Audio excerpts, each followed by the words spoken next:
ಸಿದ್ದರಾಮಯ್ಯ ಬಗ್ಗೆ ಬಿಜೆಪಿ ನಾಯಕರು soft corner ಹೊಂದ್ತಾ ಇದ್ದಾರೆ. ಸಿದ್ದು ಶಕ್ತಿಯನ್ನ ನೆನಪಿಸಿಕೊಳ್ತಿದ್ದಾರೆ ವಲಸೆ ನಾಯಕರು. ಸಿದ್ದರಾಮಯ್ಯ ಇಲ್ಲದೆ ಸರ್ಕಾರ ಇಲ್ಲ ಅಂತ ಮುನಿರತ್ನ ಹೇಳಿದ್ದಾರೆ. ಮತ್ತೊಂದು ಕಡೆ ಸಿದ್ದರಾಮಯ್ಯ ಬಗ್ಗೆ ಸಂಸದ ಸುಧಾಕರ್ ಗುಣಗಾನ ಮಾಡಿದ್ದಾರೆ. ಬಿಜೆಪಿಯಲ್ಲಿದ್ದರೂ ಸಿಎಂ ಸಿದ್ದರಾಮಯ್ಯ ಬಗ್ಗೆ ನಾಯಕರು ಸಹಾನುಭೂತಿಯಿಂದ ಮಾತಾಡ್ತಿದ್ದಾರೆ, ಸಾಫ್ಟ್ ಕಾರ್ನರ್ ತೋರಿಸ್ತಿದ್ದಾರೆ. ಕಾಂಗ್ರೆಸ್ಗೂ ಹೋಗೋದಕ್ಕಾಗದೆ ಬಿಜೆಪಿಯಲ್ಲೂ ಇರೋದಕ್ಕಾಗದಂಥ ಸ್ಥಿತಿಯಲ್ಲಿರುವಂಥ ನಾಯಕರು. ಹೀಗಾಗಿ ಸಿದ್ದುಗೆ ಹತ್ತಿರವಾಗುವಂಥ ಪ್ರಯತ್ನದಲ್ಲಿದ್ದಾರಾ ಈ ನಾಯಕರು ಅನ್ನುವಂಥ ಚರ್ಚೆಗೆ ಇದು ದಾರಿ ಮಾಡಿಕೊಡ್ತಾ ಇದೆ. ಯಾಕಂದರೆ ಚಿಕ್ಕಬಳ್ಳಾಪುರದ ಸಂಸದ ಸುಧಾಕರ್ ಮತ್ತು ಶಾಸಕ ಮುನಿರತ್ನ ಎಲ್ಲರೂ ಕೂಡ ಕಾಂಗ್ರೆಸ್ ತೊರೆದು ಬಿಜೆಪಿಗೆ ಬಂದು ಸರ್ಕಾರ ರಚನೆಗೆ ನೆರವಾದಂಥವರು. ಸಿದ್ದರಾಮಯ್ಯನವರ ಬಣದಿಂದ ಹೊರಗೆ ಬಂದು ಸರ್ಕಾರ ಪತನಕ್ಕೆ ಕಾರಣ ಆದಂಥವರು.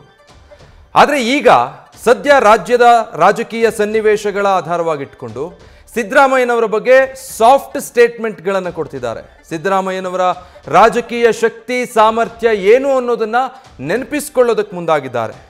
ಸಿದ್ದರಾಮಯ್ಯ ಇಲ್ಲ ಅಂದರೆ ಸರ್ಕಾರ ಇಲ್ಲ, ಸಿದ್ದರಾಮಯ್ಯನವರೇ ಸರ್ಕಾರದ ನೇತೃತ್ವವನ್ನು ವಹಿಸಿರೋದು ಅನ್ನೋ ರೀತಿಯಾಗಿ. ಯಾಕೆ ಅಂದರೆ ಅತಂತ್ರ ಪರಿಸ್ಥಿತಿಯನ್ನು ಎದುರಿಸ್ತಾ ಇದ್ದಾರೆ ಬಹುಶಃ ಈ ನಾಯಕರು ಅನ್ನೋದು ಚರ್ಚೆ.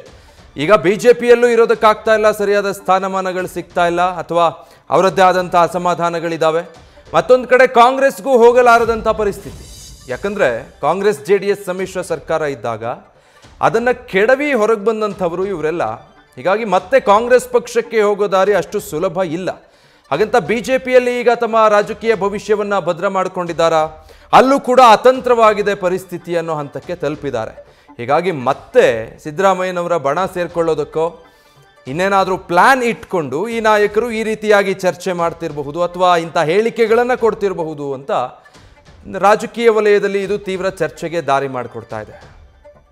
ಡೀಟೇಲ್ಸ್ ಕೊಡ್ತಾರೆ ಈ ಬಗ್ಗೆ ಶಿವಪ್ರಸಾದ್. ಈಗ ರಾಜಕೀಯ ಭವಿಷ್ಯ ಕಂಡುಕೊಳ್ಳಿಕ್ಕ ಕೆಲ ಬಿಜೆಪಿ ನಾಯಕರ ಈ ಮೃದು ಧೋರಣೆ ಮುಖ್ಯಮಂತ್ರಿಗಳ ಕಡೆಗೆ.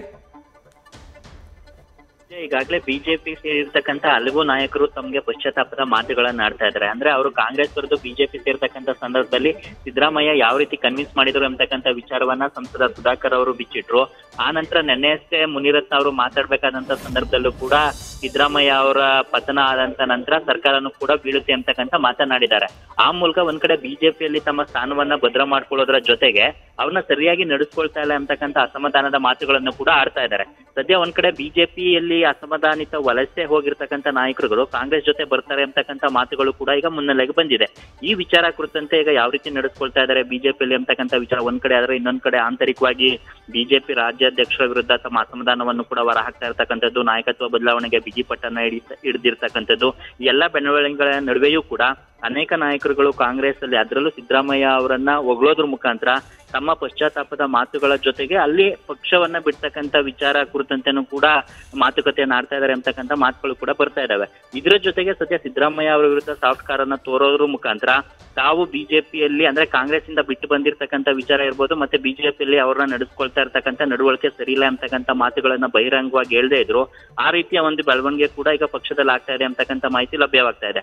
ಅದೇನೇ ಇದ್ರೂ ಸಹಿತವಾಗಿ ಸದ್ಯ ಈಗ ಕಾಂಗ್ರೆಸ್ ಇಂದ ಬಿಟ್ಟು ಬಿಜೆಪಿಯಲ್ಲಿ ಬಂದು ಶಾಸಕರು ಸಂಸದರಾಗಿದ್ರು ಸಹಿತವಾಗಿ ಅವರನ್ನ ಸರಿಯಾಗಿ ನಡೆಸ್ಕೊಳ್ತಾ ಇಲ್ಲ ಅಂತಕ್ಕಂಥ ಅಸಮಾಧಾನ ಕೂಡ ಈಗ ನಾಯಕರಿಂದ ಕೇಳಿ ಬರ್ತಾ ಇದೆ.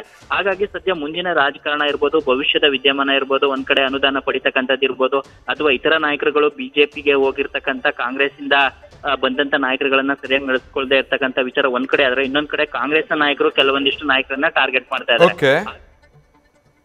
Thank you Shivaprasad. News first ನಿರ್ಭೀತಿಯಿಂದ ನಿಮ್ಮ ಪರವಾಗಿ.